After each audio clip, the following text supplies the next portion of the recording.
Hi, and welcome to More Human, More Resources, the HR podcast for entrepreneurs.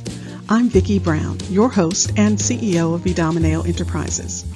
As a serial entrepreneur, I understand that having the right expert help has been critical to my success.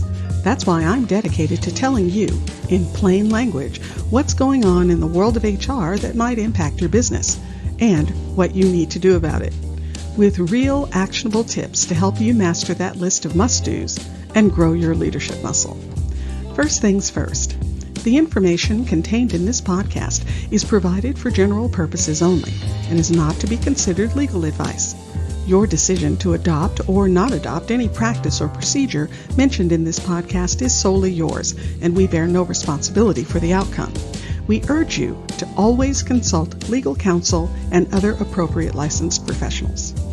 And with that, let's get into the show.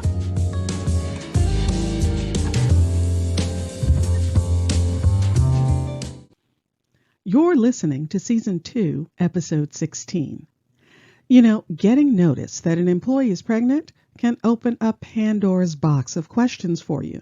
But before we dive in, I know this is all going to sound overwhelmingly complicated with all the programs, rules, and notices.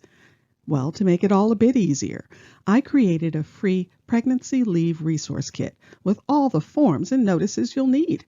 So be sure to grab your free copy. Just use the link in the show notes. Now, how much time off will she take? Who will do her job? What are you required to do as an employer? Well, let's start with time off. What are the rules and which ones apply?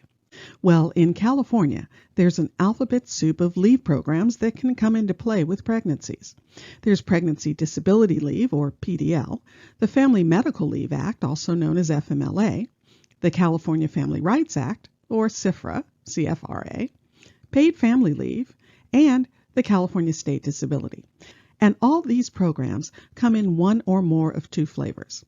Some provide time, meaning they protect the employee's job and the employee has to be reinstated at the end of the leave, and some provide salary replacement, meaning they give the employee some portion of their regular salary. And some programs do both. Now, Pregnancy Disability Leave is one of the job protection programs. Any California company with 5 or more employees, either inside or outside the state, must provide pregnancy disability leave to their employees. As to the employee, well, since there isn't a length of service requirement for pregnancy disability leave, all employees are eligible, and that holds for part-time folks as well. Now, generally, it's an unpaid leave that's available to your employee while she's disabled due to pregnancy, so her doctor does have to place her formally on disability. The maximum amount of time is approximately 4 months. By the way, pregnancy disability doesn't have to be taken all at once.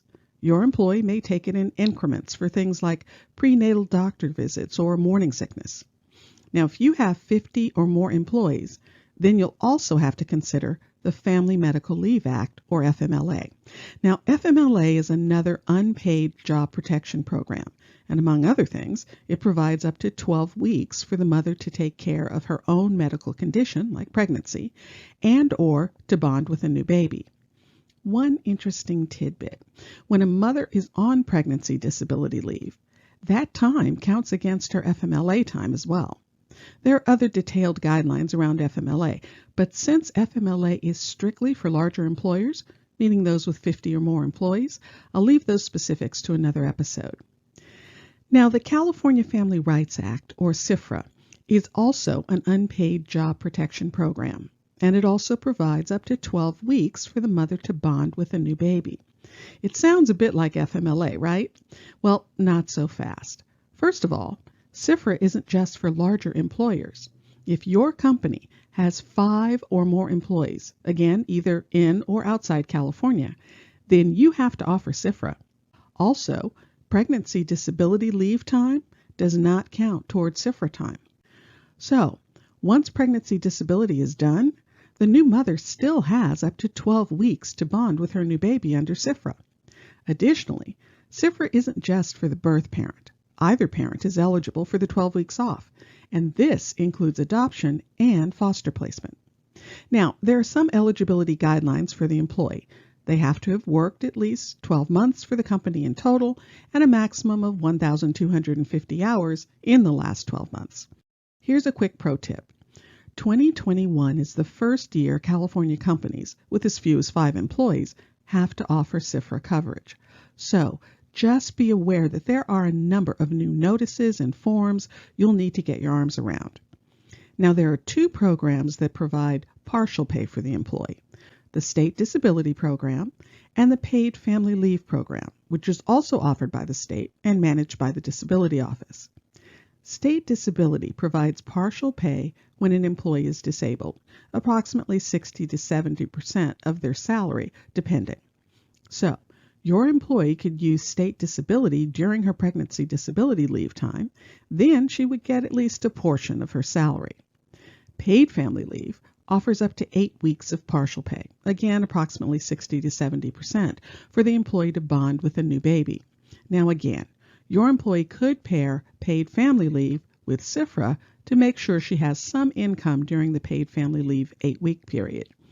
Now, depending on company policy and the requirements of each leave program, your employee may be able to use sick or vacation time as well. And as you might guess, there are a host of notices, forms, and other requirements that go along with processing any of these leaves. Oh, and one more thing. A quick word about who will cover her job while she's out on leave. Well, you have a lot of options. You can hire someone on a temporary basis, or you could spread the work around to other employees. But there are 2 very important things that you can't do. You can't hire an independent contractor to do her job because her job is, well, a job, and anyone doing that job will be considered an employee. So don't fall into that pit.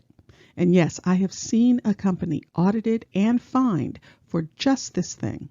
And second, don't permanently replace her.